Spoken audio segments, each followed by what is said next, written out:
दयानंद अग्निहोत्री, आप देख रहे हैं इंडिया चैनल।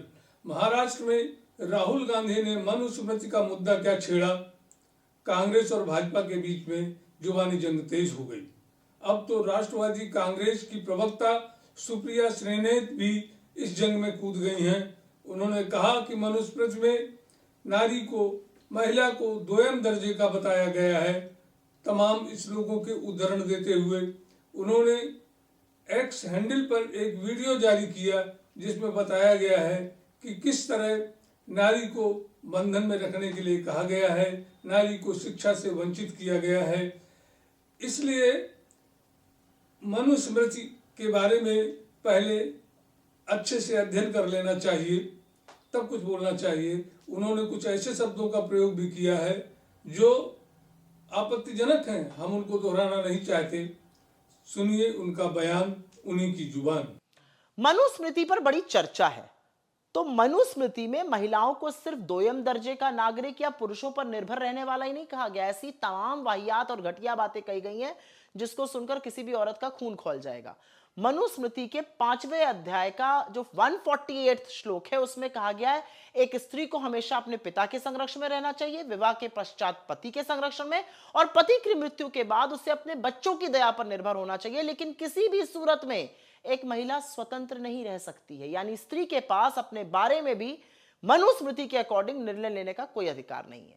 मनुस्मृति में महिलाओं को शिक्षा प्राप्त करने का भी कोई अधिकार नहीं है। सिर्फ वही महिलाएं वेदों का अध्ययन कर सकती हैं जिनका यज्ञोपवीत संस्कार हुआ हो, यानी उच्च वर्ण की कुछ महिलाओं को छोड़कर किसी को भी शिक्षा लेने का अधिकार नहीं है।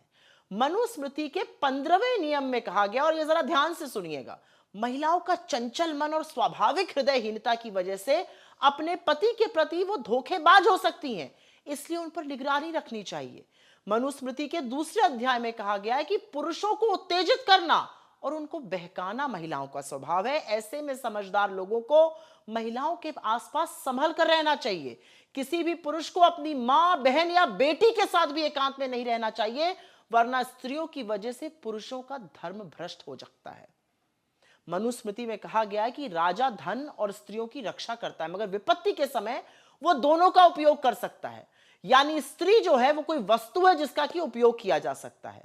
इसी मनुस्मृति में यह भी कहा गया है कि महिला को अपने माता, पिता या पति की संपत्ति पर कोई अधिकार नहीं है। अगर वो धन अर्जित करती है तो धन उसके पति या पुत्रों को जाएगा। यदि स्त्री के भाई हैं तो उसे माता पिता की संपत्ति में कोई हिस्सा नहीं मिलेगा। मनुस्मृति के 3 अध्याय में मनु ने महिलाओं की तुलना कुत्ते और सुअर से की है। उसने उसमें कहा है कि जब ब्राह्मण भोजन करे तब उन्हें किसी सुअर, मुर्गे, कुत्ते, किन्नर या महिला जिसको पीरियड्स हो रहे हो उसको देखना भी नहीं चाहिए। 3 अध्याय में यह भी कहा गया है कि उस महिला से विवाह ना किया जाए जिसके बाल और आंखें लाल हो, या एक ऐसी महिला जो नीच जाति की हो।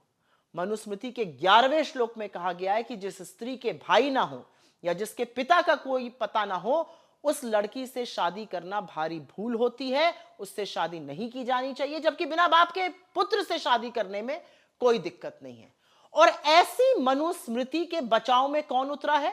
बीजेपी और आरएसएस के मुख्य पत्र ऑर्गेनाइजर ने तो हमारा संविधान बनने पे कहा था मनुस्मृति संविधान बनना चाहिए। इनके सबसे बड़े युग पुरुष सावरकर ने क्या कहा था? हमारा संविधान तो जो सबसे बड़ा स्क्रिप्चर है, जो वेदों के बाद आता है, मनुस्मृति, वो होना चाहिए।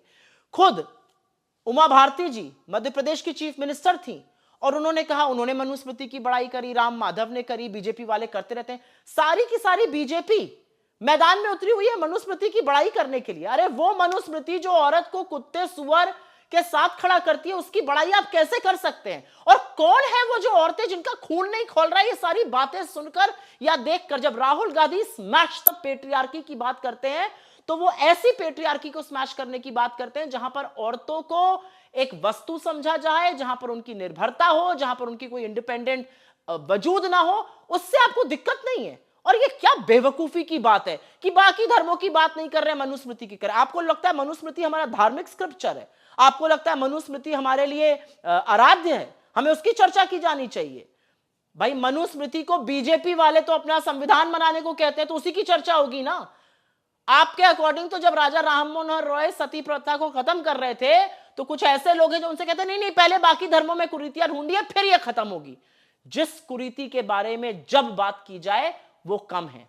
मनुस्मृति में जिस तरह की घटिया वाहियात बातें लड़कियों के लिए, महिलाओं के लिए कही गई हैं, वो हमारे धर्म पर, हमारे समाज पर, आधी आबादी के नाम पर काला धब्बा है और उसकी जितनी भर्त्सना की जाए कम है। और ये सारे बीजेपी वाले, चाहे वो उत्तर प्रदेश के मुख्यमंत्री हो, चाहे बाकी बीजेपी के लोग हों, आप मनुस्मृति के बचाव में खड़े। शर्म नहीं आती आपको? आपको शर्म नहीं आती कि एक ऐसा ग्रंथ है, एक ऐसी राइटिंग है जो महिलाओं को कुत्ते सुअर से कंपेयर करती है, जो कहती है कि महिलाओं के, अपनी मां बहन के आसपास एक पुरुष नहीं रह सकता क्योंकि महिला पुरुष का मन विचलित कर देती है। शर्म आनी चाहिए आप लोग।